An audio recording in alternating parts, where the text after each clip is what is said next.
Sometimes you roll out of bed, and the weight's already heavy. You look at your dreams and think, what if I can't do this today? The motivation feels gone. The zeal isn't waking you up. You are forcing yourself up. Happens to everyone, even people you admire. Take Steve Jobs.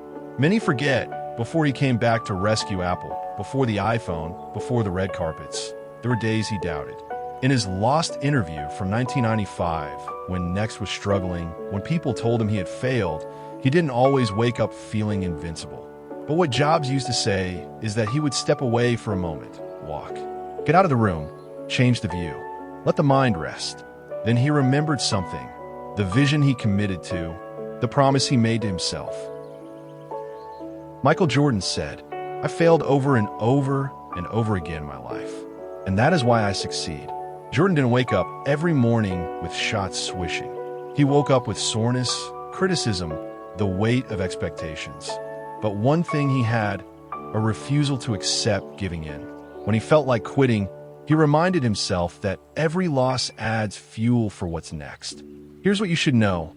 Losing your zeal is normal. Motivation is a spark. It doesn't always burn. The key is what you do when the flame dims. I want you to imagine this. You're sitting on your bed. The world is quiet. You're staring at a ceiling, maybe scrolling on your phone, comparing someone else's highlight reel. The pit in your stomach is real. You feel small. You feel tired. You feel invisible. In that moment, most people stay there. They stay tired. They stay in comparison. They stay stuck. But not you, because this moment also becomes your turning point. You remember one thing, why you started. Maybe it was for freedom. Maybe it was to prove something to someone. Maybe simply because you couldn't stand the thought of regret. You wake up and remember that promise you made when the world was silent around you. You're going to build, to improve, to show up. That remembrance is powerful. It's the push that erupts when motivation dies. It's what separates those who quit from those who endure. Here's how people like Jordan and Jobs kept going when the voice said stop. They allowed space. When Jobs was stuck, when the pressure crushed him, he stepped away. He didn't stay in a mindset loop that crushed him. He changed environment, walked, came back fresh. They leaned into failure as evidence, not insult. Jordan missed game-winning shots. Jordan lost championships, but he didn't allow those losses to script his story. He used them. He studied what went wrong. He let each failure sharpen him. They rooted themselves in identity. Not what they do, but who they are. Jobs didn't say, I'm just someone with a job. He said he was a creator. You can tell yourself, I'm someone who builds, someone who grows. Even if today you don't feel like one, you become that by action, day by day. So what about you when you wake up and the zeal is gone? You don't wait for it to return magically.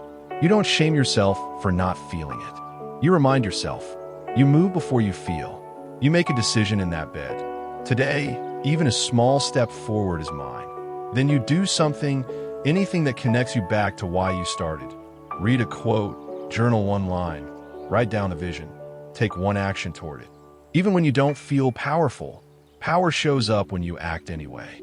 Because strength isn't built only in days when everything goes your way. It's built in days when nothing feels right, and still you move. Here's a truth no one tells you often enough. Your dream doesn't need motivation. It needs your will. Motivation comes and goes.